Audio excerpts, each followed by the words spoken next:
kun isa kaaniifuu wanti hin galle waan baay'ee jira sadarkaa uummanni Oromoo har'a irra ga'ee jiru. Warruma kaaniifuu waan galeef natti hin fakkaatu. Geeddaramee jira. Inni biyya bushuu soo ta'e warra irratti roorrisu duwwaa miti inni bushuu soo ta'e nuun dabalate yoo karaatti galle bushina ta'e karaa uummanni kun gaayid godhuun irra deemte bushuu yoo achiif asan jedhate jette taate halkan tokko buluu akka hin dandeenye agarsiisaa jira. Ergaan isaa tokko lamaaf miti hundaaf diinota isaafis firoota isaafis dabalatee. Kanaaf asii bachi jechuun hin jiru. Qabsoo kana ofitti fudhatee jira uummanni kun. Amma nama biraa harkatti ilaalaa hin jiru. Warri abbaa baluu tokkas nu godhe duwwaa otoo hin ta'in akkas godhachuu qabna irratti dhufe amma. Akkas tutuu nu ta'uu malaatti dhufe uummanni kun. Qabsoo dhuunfachuu jechuun harkatti galfachuu jechuun kanadha waa biraa miti. Kan nuti hawwinu kana.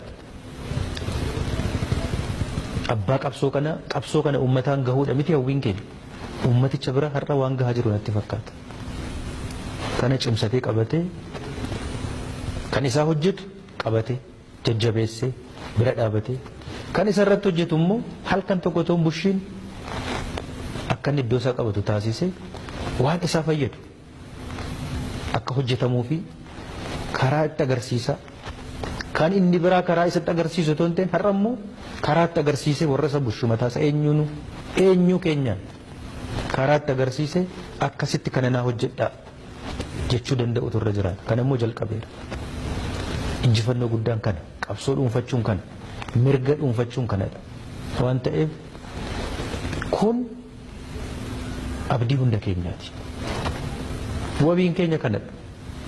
Anaaf hunda keenyaaf wabiin keenya kana. Yoo kana ta'uu baate gaaddisa hin qabnu waan ta'eef.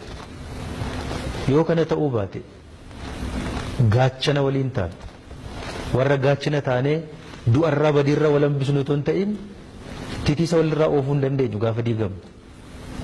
Kanaafuu wabii hunda keenyaati tokkummaan kun waan ta'eef tokkummaan saba keenya uummata keenya amma cimuu jalqabe kun kanaa ol cimsuudha. Mootummaan naannoo Oromiyaas kana hojjechuu qaba. Waa biraa miti. Kana cimsuutu hojjechuun nurra jiraata. Sabni keenya hundis galee fi wal dhagahee wal hubatee waliin tumsee gara tokkotti deemu inni jalqabe kun cimee deemuutu irra jiraata. Uummanni keenya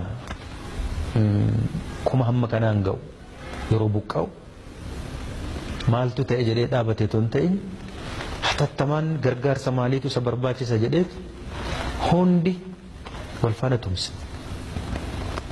Karaa hunduu nama naasisuu danda'u. Karaa nama naasisuu danda'u.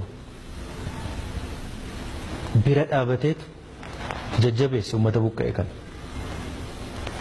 Godinaalee Oromiyaa hunda keessatti aanaalee Oromiyaa hunda keessatti uummata kana gargaaruudhaaf inni qarshii tokko qabullee toorri manneen baankii balbala dhaabatu nama hunda nama naasise dhugaa dubbachuudhaaf.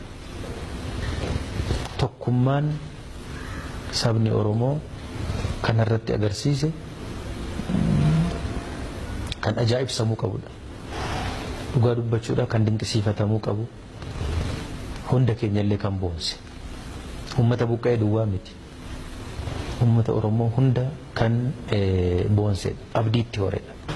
Nama magaalaa miti qonnaan bulaan horsiise bulaan odeeffannoo gahaa qaba. Har'a namni burjaaja'u hin jiru. Har'a namni odeeffannoo dhabee maal dhabee bitaaf mirga wannoo ta'u hin jiru. Odeeffannoo wal qixaa qaba. Ejjennoo wal fakkaatu. Afaan tokko dubbata. Gar tokkotti yaadu waan tokkoof yaadu waan barbaadu sanaaf waliin tumsuu jalqaba. Kun waan hundi keenya hawwaa turre. Waan hundi keenya kun akka inni ta'uu qabu abjootaa turre. Waan ta'eef uummanni keenya tokkummaan inni agarsiisaa dhufaa jiru dhugaa dubbachuudhaaf abdii guddaa nutti horee jira. Abdii guddaa kanadha kan dhabne kan bittinnaa'e sabi kun. Tokkummaa dhabuusaatu saba kana miidhe waa biraa miti. Waa hundaaf kan isa saaxile kanadha. Har'a tokkummaan isaa kun baay'ee yaaddessee jira jedhee yaada. Diinota saba kanaa, goomattoota saba kanaa yaaddessee jira jedhee yaada. Agarsiiseera kana ifatti. kun dhugumaan hunda keenya boonsee jira. Kun dhufuusaaf warra har'aa toon ta'in warri kaleessa kanaaf jedhanii gumaacha guddaa taasisanis qabsoon isaanii lafatti kufee naaf fidee jira har'a waan ta'eef kan itti boonuu qabnu. Kanaafuu seenaan saba keenya tokko geeddarameera. Boqonnaa tokkorra gara boqonnaa biraa nuti yaadne tokkotti cehee jira waan ta'eef kana cimsachuudha. Dhufee galeera agarre tokkummaan kun akka inni cimu godhuudha. Akka inni jabaatu, akka inni kamiinuu qilleensa kamiinuu raafame, akka inni walirraa hin cinne kana jabeessuudha. Han barbaadamu, han hawwamu kan kun dhufuu jalqabee jira cimuu qaba. Bubbeen hammamuu wannoo ta'e qilleensa hammamuu yoo qilleense tokkummaan amma jalqabe kun irruma caalaa kan duuba deebi'u kan dhaabatu toon ta'in cimee akka inni deemu ta'utu irra jiraata. Yoo kun dhufe umuriin rakkoo keenyaan gabaabbata.